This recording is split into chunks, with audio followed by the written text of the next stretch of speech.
अनुप्रिया सत्तन और आप देख रहे हैं खबर 100। आइए नजर डालते हैं आज की कुछ खास खबरों पर सुपरफास्ट अंदाज में।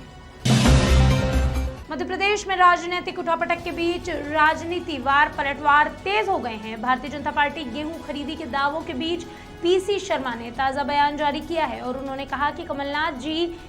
कमलनाथ जी का जिक्र किया और कहा कि कांग्रेस की कमलनाथ सरकार ने 55 लाख किसानों का कर्ज माफ किया। साथ ही किसानों की मौजूदा स्थिति को देखते हुए उन्होंने चेतावनी दी कि कांग्रेस एक बड़ा आंदोलन कर सकती है। क्या हुई थी वो लड़ाई अभी बरकरार है।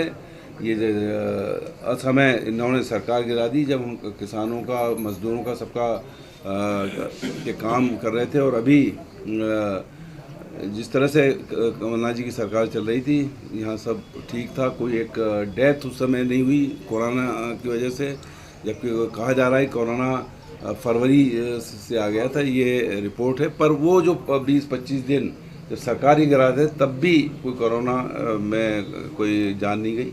लेकिन इनके आते ही ये जो स्थिति बनी है कोरोना की वजह से, आज मजदूर परेशान है, आज युवा परेशान है। 15 लाख से ज़्यादा युवा बेरोजगार हो गए हैं, किसान परेशान हैं, लोगों को आज भी राशन नहीं मिल रहा है, आज भी लाइन लगी रहती है मेरे यहाँ और सभी जगह। हम लोग अभी भी मदद कर रहे हैं। तो कुल मिला के हर सेक्टर पे ये सरकार फेल हुई। इसलिए किसान हो या मजदूर या कर्मचारी जिनका की डीए इन्होंने जो 5% कमलनाथ जी सरकार ने स्वीकृत किया था वो रोक दिया है। महंगाई भत्ता पे 1.5 साल की रोक लगा दी है। उनको जो इंटरेस्ट मिलता था जीपीएफ पे वो 1% कम कर दिया। ये सब बातों को लेकर और अखिल भारतीय कांग्रेस के अभय दुबे ने बताया कि मध्य प्रदेश में भारतीय जनता पार्टी ने धन के बल से सरकार हथियाई है। पत्रकार वार्ता में उन्होंने हमला करते हुए कहा कि मध्य प्रदेश में जनमत की सत्ता नहीं है बल्कि अपराधियों और भ्रष्टाचारियों की सत्ता स्थापित हो गई है। अपनी पत्रकार वार्ता में उन्होंने भारतीय जनता पार्टी पर हमला जारी रखा और खूब तीखे वार किए। पत्रकार साथियों, एक लंबे अंतराल के बाद हम लोग फिर प्रत्यक्ष रूप से संवाद स्थापित कर सकते हैं। आप लोगों ने इतनी प्रतिकूल परिस्थिति में भी यहाँ आने का समय निकाला, इसके लिए हम आप लोगों के आभारी हैं और उम्मीद करते हैं और प्रार्थना करते हैं ईश्वर से कि आप और आपका परिवार सभी लोग स्वस्थ रहें।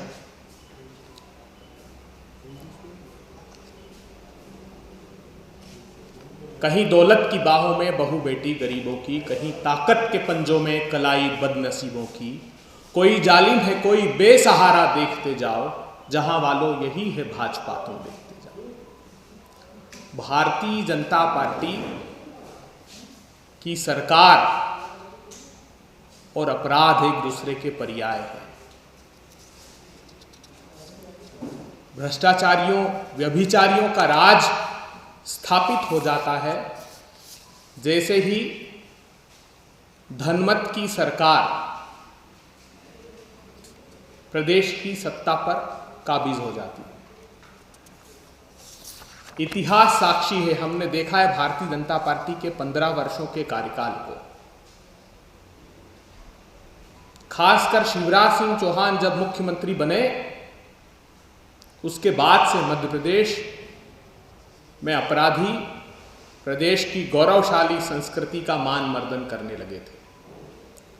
755% अपहरण की घटनाएं उनके आने के बाद बढ़ गई थी। 249% नाबालिग बच्चियों के साथ बलात्कार की घटनाएं उनके आने के बाद बढ़ गई थी।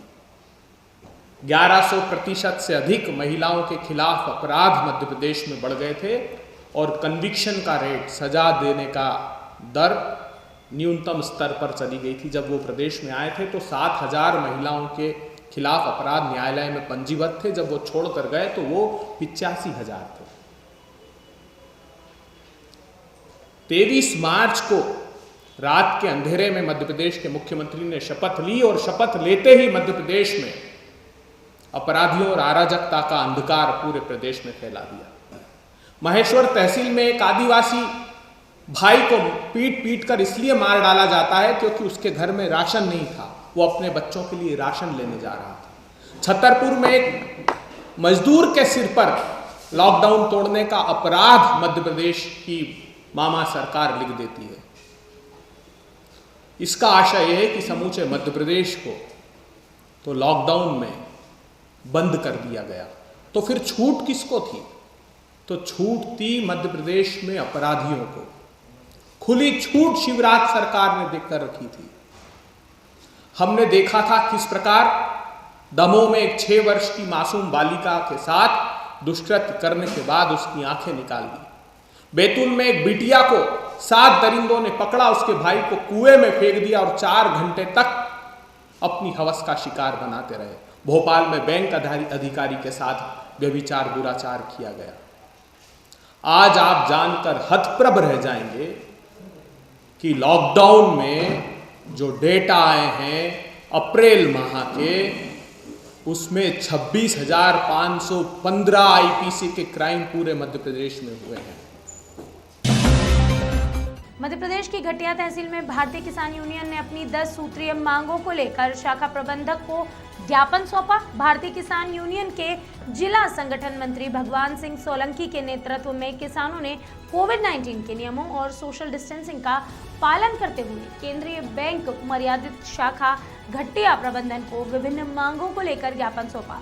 वहीं इस पर शाखा प्रबंधक ने किसानों को आश्वासन देते हुए कहा कि निश्चित समय में समस्त मांगों की पूर्ति कर समस्याओं का स्थायी निराकरण जल्द ही किया जाएगा। और सभी किसानों की जो ज्वलंत समस्या है, उन समस्याओं के एक विधिवत बिंदुवार ज्ञापन बना करके अतिशीघ्र ये समस्या समाप्त हो और किसान की सारी गतिविधियाँ आगे जो भी है रुकावट या अवरोध है वो दूर हो, इसलिए ज्ञापन दिया है। उसमें प्रमुख मांगे हमारी कि एक तो 2018 का जो खरीफ का बीमा है कमर्शियल बैंकों ने सभी किसानों को दे दिया है, लेकिन कोऑपरेटिव में लगभग हमारे एक जलवा गांव के लगभग 400 किसान वंचित हैं, तो शायद क्षेत्र में तो और बहुत सारे लोग वंचित होंगे। तो अगर कमर्शियल बैंक किसानों को बीमा दे रही है तो कोऑपरेटिव को भी बीमा स्वीकार करना चाहिए।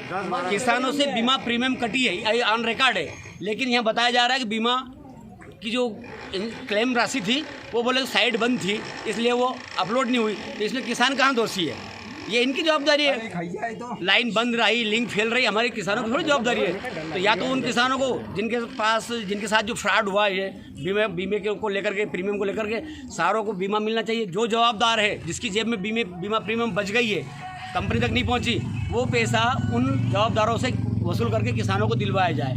पूर्व सरकार द्वारा माफ किया गया उसका भी बताया जा रहा है। पूर्व सरकार द्वारा जो जय किसान ऋण माफी योजना के अंतर्गत प्रथम चरण में 50,000 तक, द्वितीय चरण में 50,000 से 1 लाख तक, तो द्वितीय चरण के प्रमाण पत्र हमारे किसान भाई ले लेके घूम रहे हैं, लेकिन वर्तमान सरकार भी नहीं सुन रही है और न ही कमर्शियल बैंक के लोग सुन रहे हैं, क्योंकि उनको मना कर दिया है। बोले ये प्रमाण पत्र है आपके पास में, हमारे पास पैसा नहीं आया इसलिए आपको ऋण माफी से बाहर कर दिया जाता है, जबकि वही प्रमाण पत्र दूसरी कमर्शियल बैंकों में किसानों के स्वीकार किए जा रहे हैं। तो यहाँ कोऑपरेटिव में क्या दिक्कत है?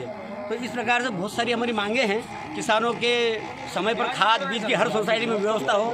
इसके बाद जो 1 साल का जो ब्याज लग रहा है, ये जय किसान ऋण माफी योजना के अंतर्गत जो सरकार की जो आवक जावक चली रही, पुरानी सरकार गई नई बनी, उस बीच में किसान क्या करे? किसान को तो आशा थी कर्ज माफ होगा, ब्याज नहीं भरना है, पलटी नहीं करना है, लेकिन अगर पिछली सरकार ने अगर ऋण माफी की है, वर्तमान सरकार उसे स्वीकार नहीं कर रही है, तो इसमें किसान कहाँ दोषी है? उसका ब्याज सरकार माफ़ करे, ये बैंकें माफ़ करें, सिर्फ मूल राशि ले ली जाए और जहाँ जहाँ भी गड़बड़ है खाद बीज को लेकर के या जो भी अन्य किसानों की सारी समस्या कोऑपरेटिव को लेकर के है वो समय पर समाप्त हो। अगर ये सब नहीं सुनते हैं तो 7 दिन का हमने अल्टीमेटम दिया है। 8वें दिन हम यहीं टेंट लगा करके भारतीय किसान यूनियन के सभी जिले और तहसील के पदाधिकारी किसान भाइयों के साथ में बैठ करके या लंबे समय तक अनिश्चितकालीन आंदोलन प्रारंभ करेंगे। भीतरखेड़ी संस्था के अंतर्गत आने वाले किसानों द्वारा आज जो है संघ के द्वारा ज्ञापन दिया गया है, उसमें कुछ उनकी जो प्रमुख मांगे रखी गई हैं तो उनका कुछ निराकरण आज किया गया है। बाकी जो मांग है उनसे वरिष्ठ कार्यालय को अवगत कराया गया है, जल्द से जल्द निराकरण संभव है। मध्य प्रदेश के लटेरी कस्बा आनंदपुर में राष्ट्रीय स्वयंसेवक संघ ने कोरोना महामारी को ध्यान में रखते हुए जरूरतमंद लोगों की सहायता करते हुए कक्षा 12वीं के छात्रों को मास्क वितरित किए। आपको बता दें कि कोरोना महामारी के चलते सभी परीक्षाओं पर रोक लगा दी गई थी। इस पर कक्षा 12वीं की परीक्षा शुरू होने पर गाइडलाइन और नियमों का पालन कराया गया, साथ ही मास्क का वितरण भी किया गया। मध्य प्रदेश की घटिया तहसील में वाहन चेकिंग के दौरान पुलिस को एक बड़ी सफलता हाथ लगी है। वाहन चेकिंग में देशी शराब की 300 क्वार्टर जब्त की गई है। पकड़ी गई देशी शराब की कीमत 24,000 रुपये बताई जा रही है। चेकिंग टीम में थाना प्रभारी ML मीना, ASI यादव सहित स्टाफ कर्मी शामिल थे। जैसा कि कल वाहन चेकिंग थी जलवा भंडे पर, वहाँ से एक आगर तरफ से सफ़ेद रंग की एक्टिवा मोटरसाइकिल आई थी, जिसके सामने थैला झोला रखा था, जिसकी बारे में से व्यक्ति को पूछा तो उसने कभी कपड़े बताया, कभी क्या बताया, और उसका नाम पूछा तो उसने अपना नाम टिब्बा और सोनू पिता शंकरलाल माली, उम्र 19 साल, निवासी जयसिंहपुरा रेलवे क्रॉसिंग के पास उज्जैन को होना बताया। झोलों में बैग की तलाशी ली, जिसमें से सफ़ेद और लाल रंग के देसी शराब के 300 क्वार्टर मिले, जिसकी कीमत 24,000 रुपये। कौन से प्रकरण में लिया गया? इसमें आबकारी एक्ट के तहत धारा 34(2) आबकारी एक्ट का अपराध पंजीबद्ध किया गया और विवेचना दिया गया। अभी के लिए बस इतना ही। बाकी हर छोटी बड़ी अपडेट के लिए जुड़े रहिए खबर 100 के साथ। जनता की बुलंद आवाज।